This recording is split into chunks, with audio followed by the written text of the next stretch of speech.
अस्सलाम वालेकुम दोस्तों, आज मैं इस वीडियो में आपको बताऊंगा कि जब आप पाकिस्तान से UK as an international student आते हैं तो आपका टोटल ख़र्चा कितना आता है।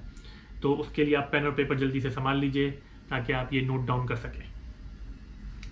तो इस कॉस्ट को मैंने ब्रेक डाउन किया है डिफरेंट पॉइंट्स में।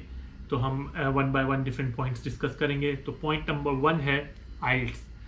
आइल्स का टेस्ट आपको देना है बैक होम पाकिस्तान में, जो आप अपनी सिटी में दे सकते हैं। काफ़ी जगह पे होता है, लेकिन इसकी कॉस्ट वेरी करती है 30,000 रुपये से 35,000 रुपये तक। यानी अगर आप पेशावर, कोयटा या मीरपुर में दे रहे हैं तो इसकी कॉस्ट 30,000 रुपये है। लेकिन अगर आप यही टेस्ट लाहौर जाके दे रहे हैं तो ये आपको पड़ेगा 34,800 रुपये का, जो ऑलमोस्ट 35,000 हो गया। तो ये वेरी करता है विद इन पाकिस्तान। तो अब आप इसको अपने हिसाब से नोट डाउन कर लीजिए कि आइदर 30,000 और 35,000। फिर है point number 2, TB test. TB test आप हर हॉस्पिटल से नहीं करवा सकते, वो वैलिड नहीं कंसिडर किया जाएगा, भले ही वो कितना ही बड़ा हॉस्पिटल क्यों ना हो, चाहे आगा खान हो या लियाकत नेशनल हो, उसको कंसिडर यूके बॉर्डर एजेंसीज नहीं करेंगी। तो आपके पास ऑप्शन है सिर्फ 4। ये है IOM हेल्थ सेंटर या माइग्रेशन हेल्थ असेसमेंट सेंटर, जो सिर्फ 4 हैं पाकिस्तान में। एक है इस्लामाबाद में, दूसरा लाहौर में, तीसरा कराची में और चौथा है मीरपुर में। तो अगर आप इसके अलावा कहीं और रहते हैं, कोयटा में या अगर आप पेशावर में, तो आपको ट्रैवल करना पड़ेगा कि टीबी टेस्ट करवाने के लिए इन 4 में से किसी एक सेंटर में, और सिर्फ वही टेस्ट आपका टीबी टेस्ट कंसिडर किया जाएगा। तो इसकी टोटल कॉस्ट है 10,360 रुपीज़ पाकिस्तानी। तो ये आप नोट डाउन कर लीजिए। फिर इसके बाद आते हैं हम थर्ड कॉस्ट पे। थर्ड कॉस्ट आपकी जो है वो है आपकी वीज़ा फ़ी, स्टूडेंट वीज़ा फ़ी, जो कि है 348 पाउंड्स। यानी अगर आप पाकिस्तानी कन्वर्ट करते हैं तो 70,000 से 72,000 रुपये। और इसी के साथ साथ आपको पे करनी है IHS फ़ी, यानी इमिग्रेशन हेल्थ सरचार्ज फ़ी, जो आप अपनी वीज़ा के साथ पे करते हैं, और ये है 300 पाउंड पर ईयर। तो यानी अगर आप आ रहे हैं 4 साल के कोर्स पे तो ये फ़ीस आपको पड़ेगी 1200 pound apart from your student visa fee. लेकिन अगर आप आ रहे हैं 1 साल के कोर्स में तो ये फ़ी आपको पड़ेगी सिर्फ 300 पाउंड।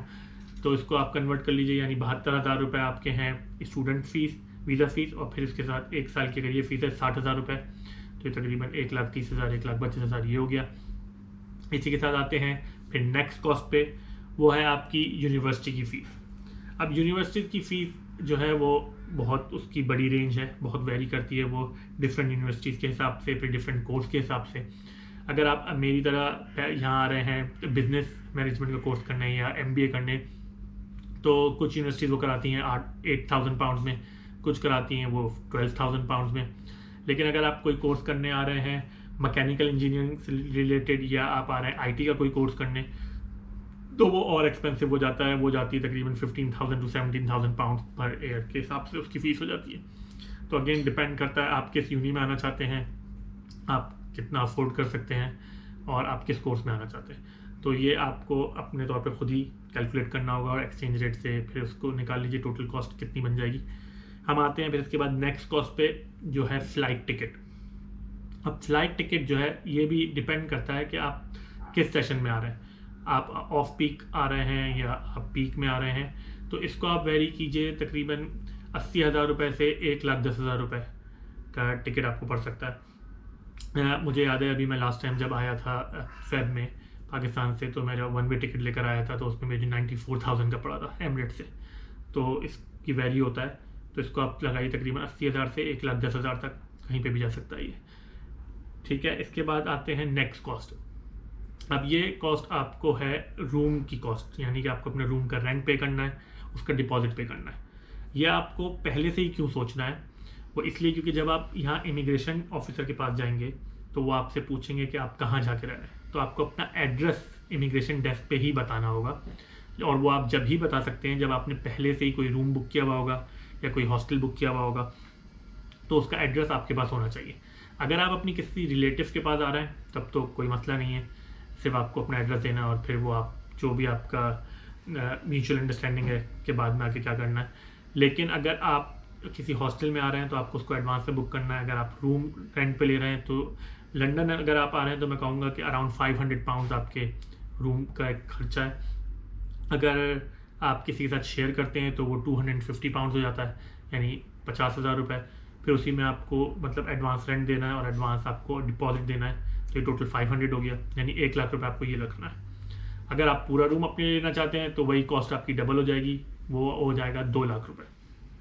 तो आपको ये रखना है इस तरह। फिर इसके बाद आपको तकरीबन 500 पाउंड्स यानी 1 लाख रुपये और रखने हैं एक्स्ट्रा एक्सपेंडिचर के लिए। यानी अगर आप यहाँ आ रहे हैं तो आपको ट्रैवल करना है, आपको अपनी यूनी जाना है, आपको जॉब ढूंढने के लिए जाना है, और फिर आपको फूड का कॉस्ट है या छोटे मोटे दूसरे जो कॉस्ट हैं उसके लिए 500 आपको रखने हैं फॉर द फर्स्ट मंथ। और आपको ये टारगेट रखना है कि इसी महीने के अंदर आपको जॉब मिल जाए जल्द से जल्द, क्योंकि अगर ये महीना गुजर जाता है और आपके 500 खर्च हो जाते हैं तो फिर से आपको दोबारा पैसे मंगवाने पड़ेंगे बैक होम से, तो वो कॉस्ट आपकी और बढ़ जाएगी। तो इसको मैंने ब्रेक डाउन करके आपको बता दिया जो मोटे मोटे पॉइंट्स थे।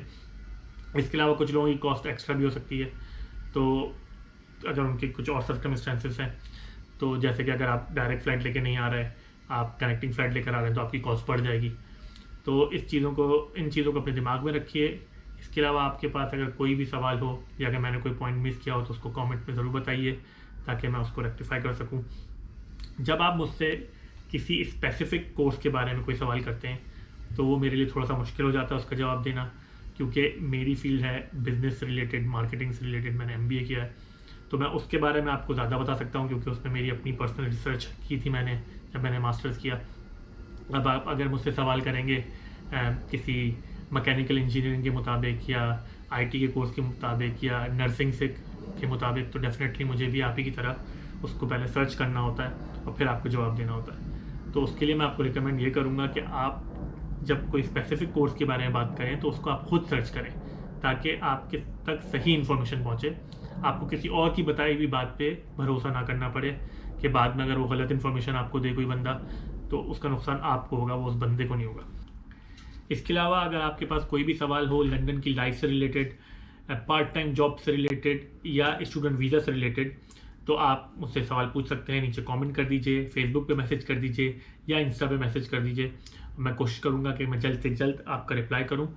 मुझे उम्मीद है कि आपको ये वीडियो इन्फॉर्मेटिव लगी होगी। चले मिलेंगे फिर नेक्स्ट वीडियो में किसी और टॉपिक के साथ। सी यू।